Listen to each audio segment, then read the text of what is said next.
यो बडा अचम्मको खेल रहेछ साथीहरू। लो हेर्नुहोस् त, अब यो भुलभुलैया जस्तो बनाएछ।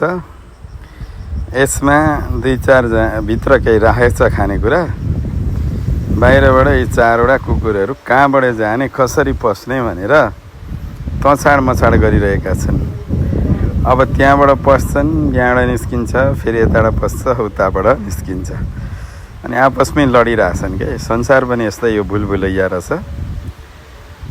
हामी तपाईँ पनि त्यही भुलभुलैयाका यस्तै छौँ। सही बाटो देखिएन भने गन्तव्यसम्म पुगिँदैन, राम्रो मान्छेको सङ्गत गरिएन भने पनि सङ्गतमा पुगिँदैन, अथवा बाटो देखाउने भएन भने यस्तै हो भुलभुलैया। जहाँ पुगेको थियो त्यहीँबाट फर्किनुपर्छ, अनि यी तछाड मछाड गरेर आफैसँग लड्नुपर्ने रहेछ। हेर्नु त, अब यो केही गर्दा पनि त्यहाँ भित्र छ खानेकुरा, भित्र पस्न खोजिया छन्, तर कहीँबाट केही उपाय नै नलागेको देखेर यी चकित छन्, एक आपसमै लडेका छन्।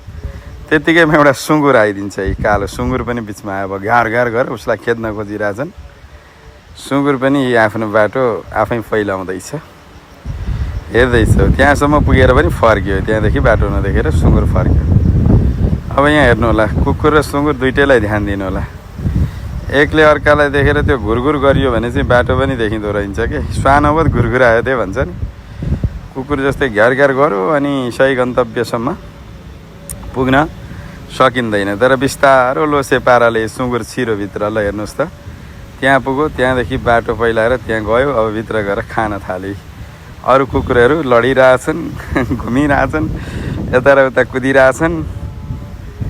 बडा अचम्मको दृश्य छ। ल हेर्नुहोस् त, भित्र गएर अब सुँगुरले खान थाल्यो। अहिलेसम्म पनि उनीहरूले बाटो पत्ता लगाउन सकेका छैनन्, कुद्या कुदैछन्। ऊ मजासँग खाइरहेछ। भनेपछि यो बडा अनौठो अचम्मको खेल, अचम्मको लीला चाहिँ के को लागि भने हामीले पनि त्यो झुन्डमा बसेर घुवार घुवार गर्ने, अनि त्यहाँबाट एकले अर्कालाई नराम्रो गर्ने, नराम्रो भन्नेतिर गयौँ भने कहिले सफल भइँदो रहन्छ। बरु एक्लै आफ्नै मस्तमा भएको सुँगुरले भित्र पसेर अब खानेकुरा मजाले खाए। कुकुरहरू अहिले पनि त्यसरी नै दौडिरहेछन्, एकले अर्कालाई टोकिरहेछन्, एकले अर्कालाई एकदम भित्र जान